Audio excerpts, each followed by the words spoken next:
तो हेलो मेरे प्यारे दोस्तों, कैसे हैं आप लोग। मैं रोहित चौहान, आपका भाई, आपका दोस्त, आपके गुरुजी आप लोग के सामने फिर से लेकर आपको स्वागत कर रहे हैं एक बहुत ही प्यारा सा टॉपिक। ठीक है बच्चों, तो तैयार हो जाइए आप लोग पेन और कॉपी लेकर, क्योंकि आज के वीडियो बहुत खूब ढेर सारा मजा आने वाला है दोस्तों। ठीक है ना, हम लोग वो चीजें जानेंगे आज जो आप कहीं भी नहीं जानते हैं। यदि आप लोग रेडी हो गए हैं तो हम लोग चलते हैं। जो हम लोग का जो आज हम लोग का हेडिंग है, वो हम लोग का जो टॉपिक है, द्विध्रुव के निरक्षीय स्थिति में। किस स्थिति में भैया? निरक्षीय स्थिति में विद्युत क्षेत्र तीव्रता, विद्युत क्षेत्र तीव्रता, तीव्रता क्या बच्चों? विद्युत क्षेत्र तीव्रता किसी एक द्विध्रुव के निरक्षीय स्थिति में। तो इससे पहले आप लोग विद्युत द्विध्रुव के अक्षीय स्थिति में आप लोग तीव्रता पढ़ चुके हैं। नहीं पढ़े हैं तो यहां पर टाइम वेस्ट मत कीजिए। अगर सीखना है दोस्तों तो जाइए पहले का वीडियो देखकर आइए, क्योंकि यहां पर टाइम वेस्ट करने से कुछ नहीं मिलने वाला। ठीक है ना, टाइम बर्बाद होगा आपका। मैं पहले ही आपको बता दे रहा हूं। चलते हैं, देखिए निरक्षीय स्थिति क्या कहता है बच्चों। ये हम लोग का एक माइनस क्यू चार्ज, एक प्लस क्यू चार्ज, इनके बीच की दूरी 2L होती है। ये द्विध्रुव होता है, माइनस क्यू से प्लस क्यू की ओर होता है। ठीक है ना, द्विध्रुव आघूर्ण। ये हमने लोगों ने पहले वीडियो में पता कर लिया है, जान चुके हैं। तो भाई मैं इसको साफ कर रहा हूं, हेडिंग लिख लीजिएगा। किसी द्विध्रुव के निरक्षीय।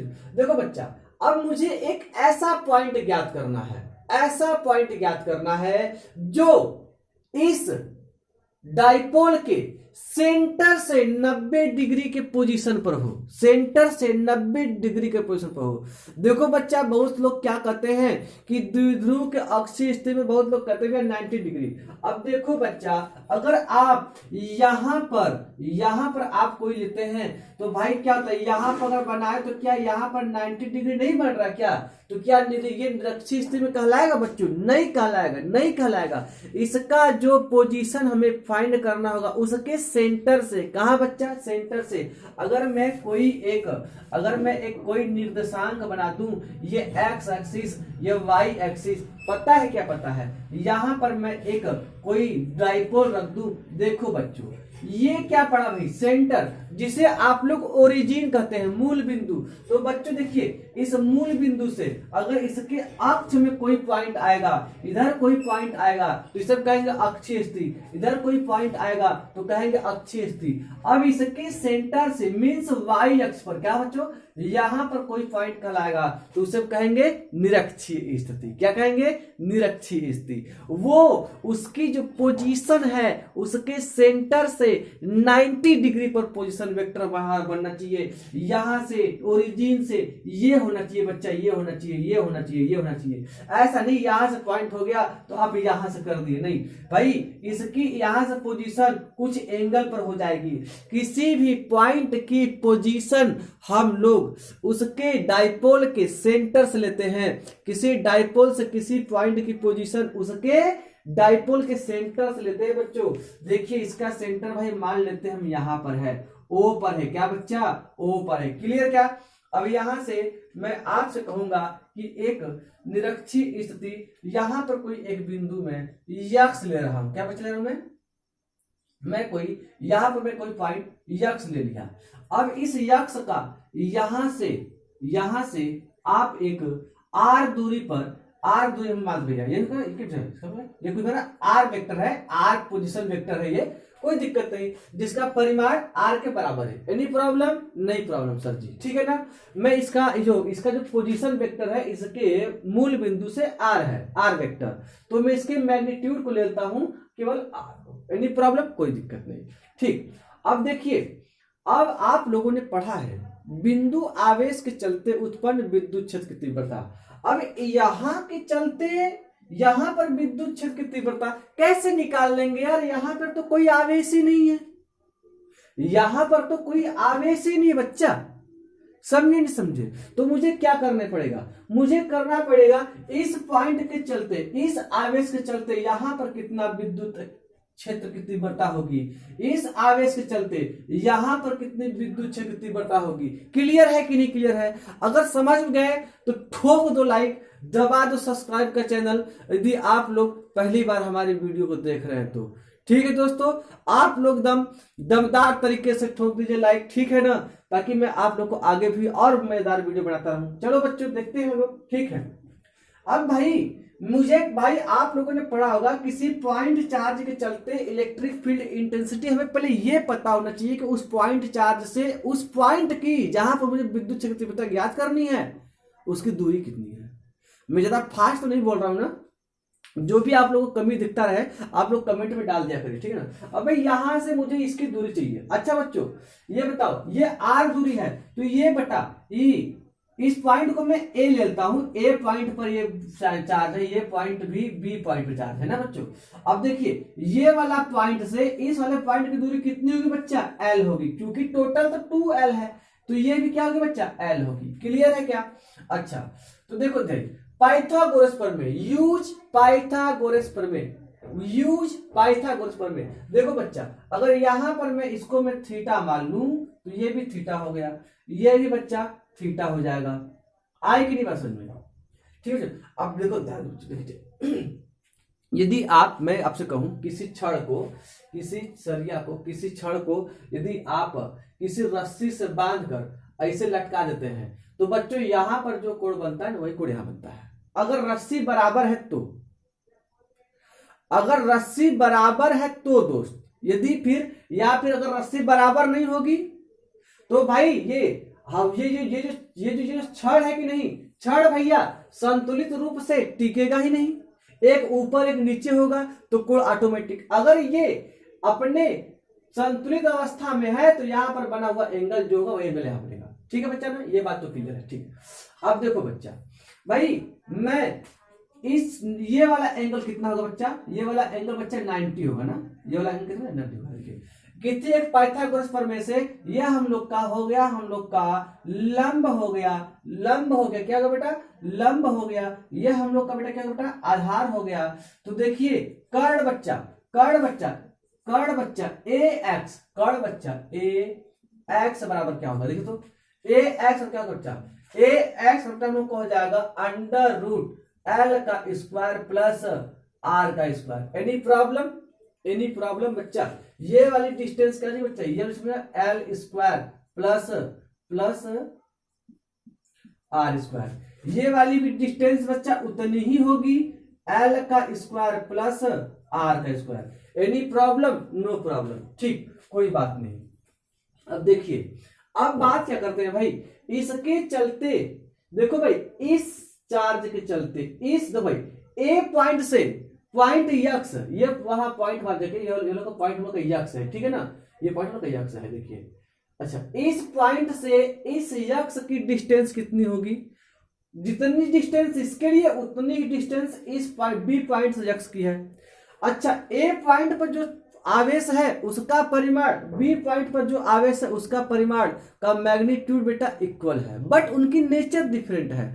तो इसके चलते यहां पर उत्पन्न विद्युत क्षेत्र की तीव्रता, इसके चलते यहां पर उत्पन्न विद्युत क्षेत्र की तीव्रता बच्चा सेम होने वाली है, बट उनका डायरेक्शन सेम अलग अलग होगा। देखो बच्चा मैं आपसे बात करूं, इसके चलते यहां पर उत्पन्न विद्युत क्षेत्र की तीव्रता, ये माइनस चार्ज है। अब मुझे यहां पर फाइंड करना है, तो यहां पर फाइंड करने के लिए आपके पास एक टेस्ट चार्ज होगा, यहां पर आप किसी Q0 चार्ज होगी। देखिए ये माइनस चार्ज इसको क्या करेगा भैया, आकर्षित करेगा ना, तो इस यहां पर उत्पन्न विद्युत क्षेत्र की तीव्रता बच्चों इस आवेश की ओर होगी। ये क्या होगा बच्चा हम लोग का E A, हमने इसको फाइंड कर लिया E A। क्लियर है क्या? अब इस चार्ज के चलते ये प्लस चार्ज इस Q0 को बेटा रिपेल करेगा, प्रतीक से, तो इसके चलते यहां पर उत्पन्न विद्युत क्षेत्र की तीव्रता बच्चा EB होगी। कोई दिक्कत नहीं, Q0 नहीं रखते हो, कोई दिक्कत नहीं। प्लस आवेश के चलते विद्युत क्षेत्र की तीव्रता आवेश से उसके रेडियली आउटवर्ड्स होता है बच्चा, रेडियली आउटवर्ड्स। अगर भाई क्या इसके चलते यहां पर विद्युत क्षेत्र की तीव्रता इस बिंदु से दूर होगी, इसके चलते यहां पर विद्युत क्षेत्र की तीव्रता इस आवेश के ओर होगी। क्लियर है कि नहीं क्लियर है? तो लेकिन E A वह ई बी का मैग्नीट्यूड इक्वल होने वाला है। ई ए और वह ई बी का मैग्नीट्यूड इक्वल होने वाला है। नहीं बात तो निकाल कर देख लो। ई ए की मैं यहां पर वैल्यू फाइंड कर लूं। भाई किसी बिंदु आवेश के चलते होता है विद्युत क्षेत्र की तीव्रता E बराबर होता है के क्यू अपान आर स्क्वायर। तो के हो गया, इसके चलते देखो भैया, अब यहाँ पर माइनस आवेश मत रखना यार, ज्यादा हंसी मजाक नहीं, ठीक है ना। यहाँ पर माइनस चार्ज तो मत रख देना कि भाई यहाँ पर माइनस, यहाँ पर माइनस। अरे यार बेवकूफो, मेरे उल्लू के पट्टो भाई, अरे सॉरी यार, ये माइनस चार्ज बताता है कि विद्युत क्षेत्र की तीव्रता आवेश की ओर है। यहाँ पर माइनस मत रख देना कि माइनस के क्यू। अरे गदारा मारेगा पार पड़ेगी तुरंत। हाँ ठीक है ना। तो भाई क्या होगा, के क्यू अपान आर स्क्वायर। तो यहाँ पे डिस्टेंस क्या है, L square plus R square. अब लल्ला इसका हम लोग कर देंगे होल स्क्वायर, समझे लल्ला। चलो तुम लल्ली हो तो तुम्हें लल्ली कह दे रहे हैं, लल्ली लाडली, हाँ लाडली और लल्ला, ठीक है। अब देखो भाई, अब यार ये मैसेज मत कह देना कि सर जी यहाँ पर आर स्क्वायर है। बहुत सारे बच्चे मिलते हैं यहाँ पर, सर जी आर स्क्वायर है, सर जी यहाँ पर तो ये तो आर स्क्वायर आपको करना चाहिए था। आप भाई मेरे दोस्त, ये क्यू से हम लोग आर डिस्टेंस मानते हैं यार, जहां पे मुझे एक्स फाइंड करना पड़ता है। तो इसकी ये डिस्टेंस क्या है, ये है ना। अब इतना छोटा मोटा बातें मत क्या करो आप लोग, ठीक है ना। चलो अच्छा ठीक, चलो भाई। अब ये ई ए का वैल्यू हो गया ना। अब ई बी की वैल्यू निकाल लो बच्चों, ई बी की वैल्यू बताओ भाई। अच्छा देखो जी, इसका डायरेक्शन किधर होगा, यहां पर भाई ये एक्स पॉइंट है ना, ये एक्स पॉइंट, एक्स से बी की ओर, सॉरी ए की ओर ना, ए की ओर, क्लियर है क्या। अच्छा ई बी की वैल्यू कितना होगी भाई, ई बी की वैल्यू के Q upon R square plus L square, under root में है ये, क्लियर है, अंडर रूट में L square plus R square total का होल वर्ग। बना कि नहीं बना जी। ये क्या गया, एक्स से बी की ओर, सॉरी एक्स से बी नहीं, बी से एक्स की ओर ना, बी से एक्स की ओर। ये कितना है, ये 10 अच्छा गया ना, क्या सुना। अब देखो बच्चों, अब भाई देखो मेरी बात मान लो दोस्तों, जब कोई दो वेक्टर किसी पॉइंट पर आपस में किसी थीटा पर कार्य कर रहे हैं और उन दोनों का मैग्नीट्यूड इक्वल हो, तो उनका जो नेट परिणामी होता है ना, ठीक उनके बीच से जाता है। अगर मैं कह दूं कि यहां पर एक 10 न्यूटन का फोर्स कार्य कर रहा है, ये भी है 10 न्यूटन का फोर्स कार्य कर रहा है, इनके बीच का जो एंगल है वो 60 डिग्री है, तो इनका जो रिजल्टेंट होगा ना बच्चा, वो ठीक जाएगा 30 डिग्री पर, किसी भी एंगल से, चाहे ऊपर से 30 डिग्री चाहे नीचे से 30 डिग्री, जब भी जाएगा इनके बीच से जाना वाला है, क्योंकि इनकी जो मैग्नीट्यूड क्या बेटा वो इक्वल है। मैं इसलिए कह रहा हूं इनका मैग्नीट्यूड बेटा क्या इक्वल है। अगर मैग्नीट्यूड इक्वल हो बेटा, देखिए इनके वो ठीक से बीचों बीच जाएगा, ये होगा इनका जो नेट जो परिणामी होगा, ई ए का परिणामी व ई बी का परिणामी क्या होगा भैया, हम लोग का ई होगा, क्या होगा हम लोग का ई होगा। अच्छा सर जी ये ई तो हो गया, ठीक है ई तो हो गया, लेकिन मुझे ये तो पता चल जाए सर, कि ई ए व ई बी के बीच का कोण कितना है, ई ए व ई बी का बीच का कोण कितना है, ये तो पता चल जाए पहले। आई कि नहीं बात समझ में, आ रही कि समझ में। तो देखो बच्चों, भाई हम यहाँ क्या करेंगे बच्चों, देखिए कि पहले हम भाई ये तो मान लें भाई ई ए व ई बी के बीच का कोण कितना है, ई ए व ई बी के बीच कोण कितना है बच्चों। अब देखिए भैया, यहां पर मैं आपसे कहूं कि ये अगर भाई देखो ये वाली लाइन और ये वाली लाइन बच्चा आपस में एक दूसरे का समांतर है कि नहीं, देखो पहले जब ऐसे कोई समांतर लाइन होता है तो जो कोण बच्चा यहां पर बनता है वही एंगल बच्चा यहां बनता है। अगर बच्चा यहां थीटा, तो ये कोण क्या बच्चा यहां भी थीटा ही होने वाला है। क्लियर है क्या, क्लियर है। अब देखिए अगर कोई लाइन ऐसे भी कट कर दे बच्चा, ऐसे भी कट, जो एंगल यहां बनने वाला वही एंगल यहां बनने वाला। देखो ये थीटा तो बच्चा यहां पर देखिए भी थीटा, क्लियर नहीं क्लियर है? ये भी थीटा होने वाला है। मतलब क्या है, इनके बीच का जो एंगल है वो हम लोग क्या कहें, 2 थीटा। कितना होगा भैया, 2 थीटा।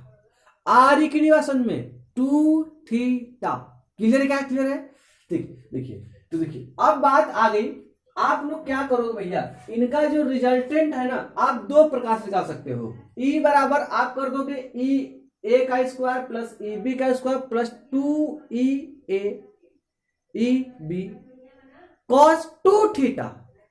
ये अंडर रूट में आप लोग कर सकते हो ई बराबर ई ए का स्क्वायर प्लस ई बी का स्क्वायर प्लस 2 ई ए ई बी कॉस 2 थीटा। ऐसे भी कर सकते हो, आ रही कि नहीं समझ में। अब कॉस 2 थीटा समझे नहीं समझे, ऐसे भी आप लोग कर सकते हैं। कॉस 2 थीटा का फॉर्मूला आप लोग रख दीजिएगा, हल हो जाएगा हम लोग का। क्लियर है क्या, ठीक है क्या, आगे चले। तो हम लोग इस मेथड से भी कर सकते हैं। एक मेथड हमारे पास और भी है, एक मेथड अभी तक देखो भाई जो चीजें मुझे अपने जो नॉलेज की बात होती है मैं आपको बता देता हूँ, ठीक है ना। तो वैसे आप लोग ऊपर डिपेंड करता है कि आप कैसे करते हैं, आपके टीचर कैसे करा रहे हैं, ठीक है ना।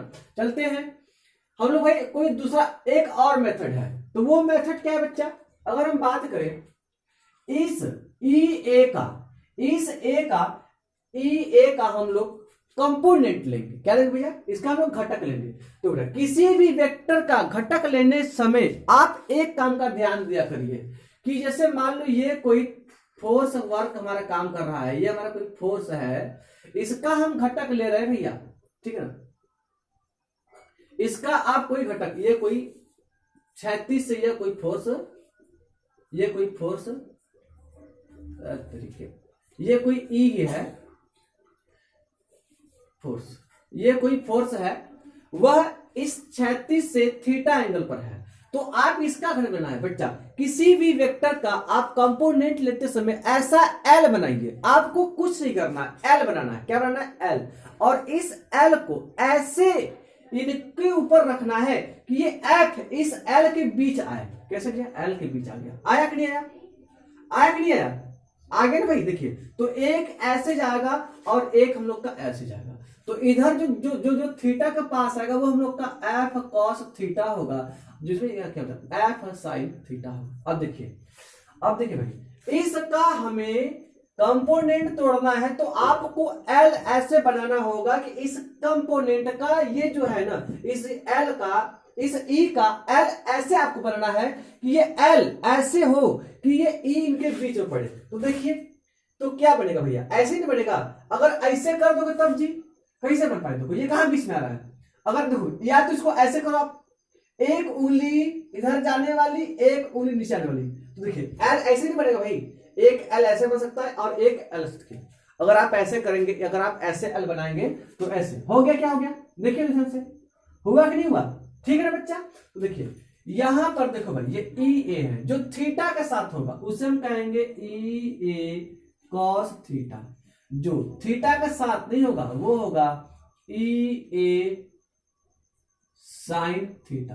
क्लियर क्या। अब मुझे इस वाले का भी मुझे कंपोनेंट तोड़ना है। तो ऐसे एल बनाइए कि ये ई जो है ये एल के बीच में आए। कैसे बनेगा बच्चा, ऐसे बन गया। बना कि नहीं बना, एक इधर बना एक ऊपर बन गया।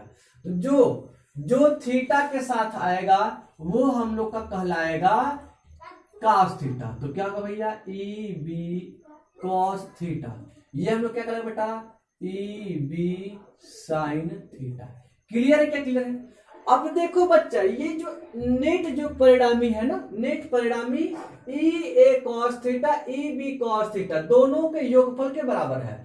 देखो ये जो ई ए साइन थीटा है, ई बी साइन थीटा है, ये दोनों एक दूसरे का अपोजिट है। आपको पता है कि ई ए की वैल्यू, ई बी की वैल्यू, मैं थोड़ा इसको साफ करूंगा, नोट कर लो आप लोग इधर की चीजें, ठीक।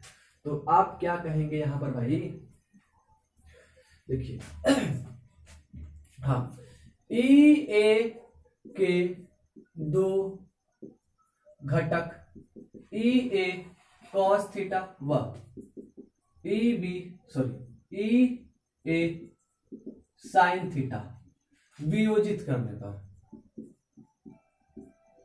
वियोजित करने पर, ठीक। इसी प्रकार ई बी के दो घटक ई बी कॉस थीटा व ई बी साइन थीटा वियोजित करने पर। देखिए बच्चा, अब देखो भाई, अब क्या है बच्चा, ई ए बराबर ई बी माड में है कि नहीं, तो बताओ बच्चों आप लोग। इसी प्रकार ई ए साइन थीटा बराबर ई बी साइन थीटा होंगे कि नहीं होंगे। अब दोनों एक दूसरे को निरस्त कर देने वाले हैं दोस्त, दोनों एक दूसरे के प्रभाव को खत्म कर देने वाले हैं दोस्त। ई एक sine theta E B sine theta एक दूसरे को निरस्त कर देने वाले हैं, जो एक दूसरे को निरस्त कर देंगे। क्लियर है क्या। तो पॉइंट एक्स पर जो कुल जो परिणामी विद्युत क्षेत्र की तीव्रता होने वाली है वो क्या होने वाली है, E बराबर ई बी कॉस थीटा और ई ए कॉस थीटा। यही क्या, और दोनों के दोनों क्या है, एक ही दिशा में है बच्चों, दोनों के दोनों एक ही दिशा में है। देखिए तो इधर का भी आप नोट करिए, जल्दी नोट करिए, जल्दी से नोट करिए, एकदम मजाक नहीं यार, मजाक में नहीं कर रहा, ठीक है। नोट करो, आए कि नहीं बात समझ में, अगर नहीं तो फिर वीडियो छोड़ के भाग जाओ, जाओ कुछ काम कर लो कुछ, ठीक है ना। आए कि नहीं समझ, यहाँ टाइम पास मत करो आप लोग, ठीक है। क्योंकि पढ़ो भाई तो अच्छे से पढ़ो, और नहीं तो फिर बढ़िया पढ़ो। हाँ ज्यादा रात हो गया है जी, ज्यादा रात तो नहीं हुआ है। नोट हो गया क्या, अच्छा हट जाए लो कर लो। अब इसको मैं साफ कर दे रहा हूं, ठीक ठीक ठीक ठीक। अब देखो बच्चों, तो बिंदु X पर कुल परिणामी विद्युत क्षेत्र की तीव्रता बताओ बच्चों। E बराबर क्या होगा भैया, E बराबर क्या होगा बच्चा, E A cos theta plus E B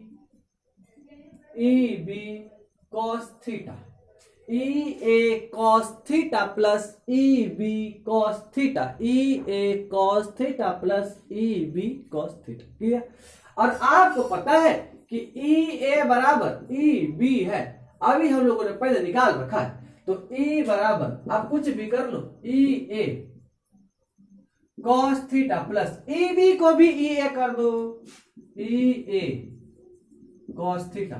clear है क्या बच्चों। तो क्या आ जाएगा, ई बराबर 2 ई A cos theta, 2 E A cos theta. मेरा मार्कर में ई गायब हो गया है, मैं थोड़ा दूसरा मार्कर ले लूं।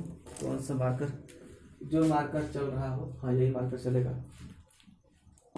देखिए अब देखो बच्चों, यहां से अब क्या करना है आपको, ई ए की वैल्यू रख दीजिए और कॉस थीटा की वैल्यू रख दीजिए। सर कॉस थीटा तो कहां से, कॉस थीटा की वैल्यू देखो बच्चा, इस थीटा में अगर आप कहो भाई क्या होगा, इस थीटा से कॉस थीटा क्या भैया, आधार बटा कर्ण, आधार क्या बेटा एल है, कर्ण क्या बेटा ये चीज है।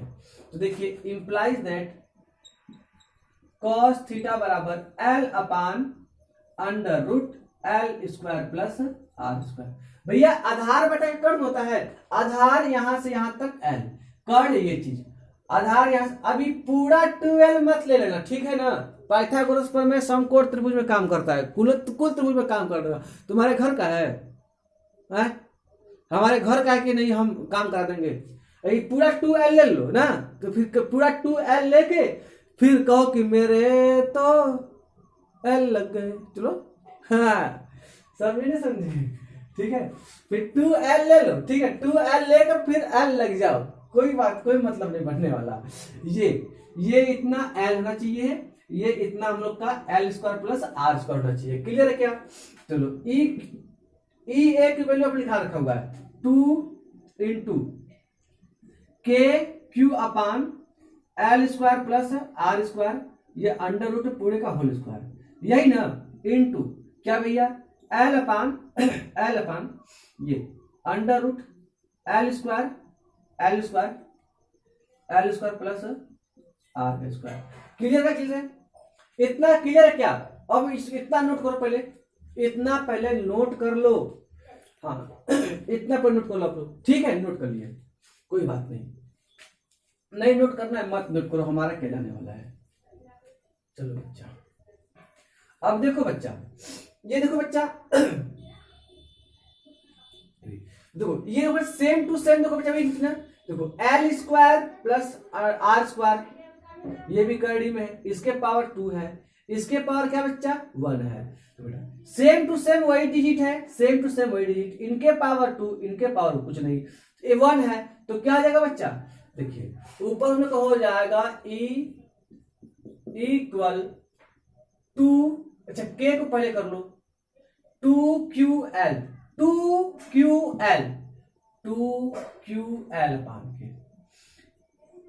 एल का स्क्वायर प्लस आर का स्क्वायर, ये हम लोग का अंडर रूट में है बच्चा, ये टोटल क्या हो जाएगा बच्चा 3 हो जाएगा, इसके पावर 2 इसके पावर 1। अब देखो बच्चा इक्वल 2QL क्या होता है? अरे भैया P बराबर होता है 2QL, द्विध्रुव आगुण। नहीं पढ़े कुछ मतलब नहीं पढ़े बहुत बढ़िया, जाओ पढ़ के आओ पहले से, ठीक है ना। के पी अपान देखो बच्चा, ये जो अंडर रूट में है कि नहीं, इसको हम लोग कह सकते हैं बच्चा ये L square plus R square पूरे के पावर 1, अच्छा इसके पावर 1/2, और ये पूरे का पावर 3 है भैया ऊपर, ये पूरे का पावर 3 है, आए कि नहीं समझ में? 3 है ना, है, देखिए यहां पर 3 है कि नहीं, आए कि नहीं समझ में? हम लोग कहीं कुछ मिस्टेक कर दिए क्या? 2QL ये अच्छा नहीं, कई मिस्टेक नहीं है, सही है, क्लियर, ठीक कई मिस्टेक नहीं है। तो भाई इसको भाई 3 तो अपने साथ पढ़ते भाई, ये L square plus R square, इसको मैं कोष्टक में 1/2 नहीं कर सकता क्या? अरे भैया यक्स के पावर 2 बराबर हम लोग कह सकते हैं, अरे सब हाँ अंडर रूट यक्स बराबर कह सकते हैं भैया यक्स पावर 1/2। यार इतनी तो बात तो रट लो भाई, इतनी बातें तो आप लोग रट लो। ये अंडर रूट में था, इसको मैं चल के ऊपर कर दिया, ठीक। अब मैं नीचे रस्सी साफ कर रहा हूँ, ठीक है ना, क्या हम लोग तो ई बराबर, देखिए बच्चा ई बराबर करना क्या है, देखिए केपी, अब इस पावर का पावर से गुणा हो जाएगा, L square plus R square पूरे का पावर क्या भैया 3/2। क्लियर क्या? इतनी बातें समझ में।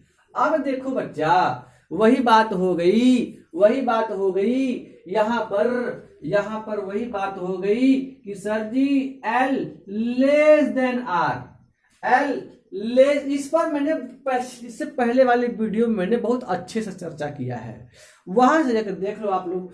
तो भैया L square less than R square होगा बच्चा, इसके बारे में मैंने खूब अच्छे से चर्चा किया है, तो जाइए वहां से आप लोग देख लीजिए बढ़िया से, ठीक है ना, ठीक है। अब देखिए अब करना क्या भाई हम लोग को, भाई अब मैं एल स्क्वायर टर्म को गायब करने वाला हूं, एल स्क्वायर के टर्म को मैं गायब करने वाला हूं। तो भाई मान सकते हैं यहां पर एल स्क्वायर नगण्य माना जा सकता है यार, माना जा सकता है तो कहे ले रहे हो, मान लिया गया तभी ना एल स्क्वायर गायब हो गया। तो क्या आ जाएगा हम लोग का ई बराबर केपी अपान एल स्क्वायर को गायब कर दो, आर के पावर स्क्वायर पूरे के पावर 3/2 को अंडर लाओ, क्या आ जाएगा भैया केपी अपान आर के पावर 2 गुणते 3/2, 2 से 2 कट गया, तो क्या बच्चा ई बराबर केपी अपान आर क्यू, अच्छा बच्चों देखो ध्यान से, अब यहां पर तो ये बातें हो गई बच्चों भाई हम लोग को मिल गया E बराबर KP upon R cube, KP upon R cube, KP upon R cube. ठीक है बच्चा, ये मिल गया। अब हम लोग बात करते हैं विद्युत क्षेत्र की तीव्रता, तो एक सदिश राशि न है, इसकी दिशा कैसे होगी जल्ला? इसकी दिशा कैसे होगी बेटा? तो बताओ आप लोग हमें कैसे इसकी दिशा होगी। देखो भैया ये सारे के सारे यहाँ पर तो इसके चलते भी विद्युत क्षेत्र तीव्रता दो भाई, ये वाला इसको कैंसिल कर दिया, बचा क्या है? दोनों की दोनों बकरिया एक दिशा में जाए हो, दोनों की दोनों बकरिया एक दिशा में जाए हो। ठीक है, दोनों के दोनों एक ही दिशा में जा रहा है, तो खुटा उसी दिशा में भागेगा। बताओ जी, ठीक है ना। अब देखो अगर हम लोग बात करें, अगर मैं इस लाइन को ऐसे बढ़ा दूं बच्चा, तो देखा जाए तो ये लाइन ऐसे जा रहा है भाई।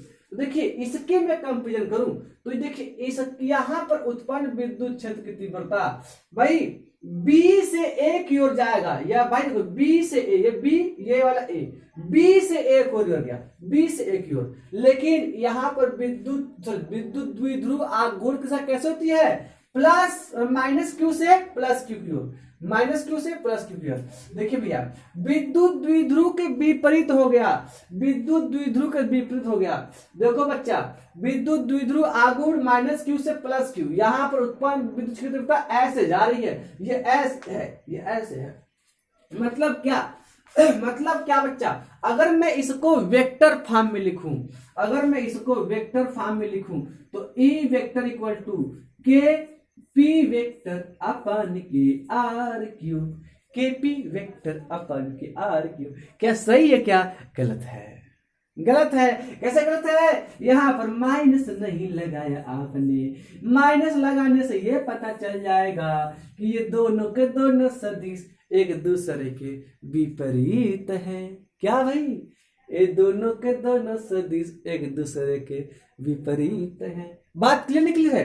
तो देखिए विद्युत द्विध्रुव आघूर्ण के निरक्षीय स्थिति में उत्पन्न विद्युत क्षेत्र की तीव्रता, निरक्षीय स्थिति में उत्पन्न विद्युत क्षेत्र की तीव्रता विद्युत द्विध्रुव आघूर्ण के विपरीत दिशा में उत्पन्न होती है। विपरीत दिशा में होती है ना भैया? ठीक है, उसका परिमाण कितना होता है? KP upon R cube, KP upon R cube. अच्छा अक्षीय स्थिति में कितना होता है? 2KP upon R cube, 2KP upon R cube. यही देखो भैया, अब मैं इसको साफ कर दूं, क्लियर कर दूं, मैं इसको क्लियर कर दूं। ओके टाटा बाय बाय, अभी नहीं जाना है जी, पहले समझ लो, अभी कहीं नहीं जाना, अभी कहीं नहीं जाना।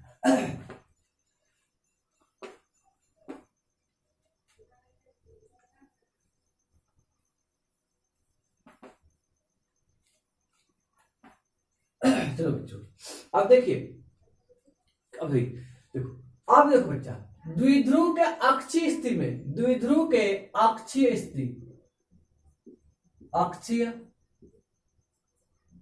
स्थिति में क्या होता है बेटा? E बराबर 2KP अपान आर क्यूब। और निरक्षीय स्थिति में क्या बच्चा? निरक्षीय स्थिति में E बराबर क्या बच्चा? KP upon R cube. अगर बच्चों इसको मैं E मान लू, इसको मैं E1 मान लू, इसको मैं E2 मान लू ना बच्चा, तो इनमें क्या होगा तुलना? देखिए अगर मैं बात करूं देखो E1 बटा के E2 बराबर हम लोग को मिल जाएगा 2KP upon R cube, R cube बटा के KP अपान आर क्यूब। देखो बच्चों ये टेंट कर दिया, क्या कर चलो देखिए E1 बराबर हम लोग को मिला बच्चा 2E2। मतलब क्या भैया? जो अक्षीय में होता है, जो अक्षीय में होता है वह निरक्षीय में हुए उत्पन्न विद्युत क्षेत्र की तीव्रता का 2 गुना होता है, या E1 रेशियो E2 बराबर 2:1, 2:1। अक्षीय रेशियो निरक्षीय, अक्षीय रेशियो निरक्षीय बराबर क्या भैया? 2:1। ये बहुत ही इंपॉर्टेंट चीज है यार, परीक्षा में इस पर विकल्प में परीक्षा प्रश्न पूछते हैं। आपको क्या समझ आता है? आ रही है समझ में? तो ओके टाटा बाय बाय, अब मिलते हैं नए वीडियो में।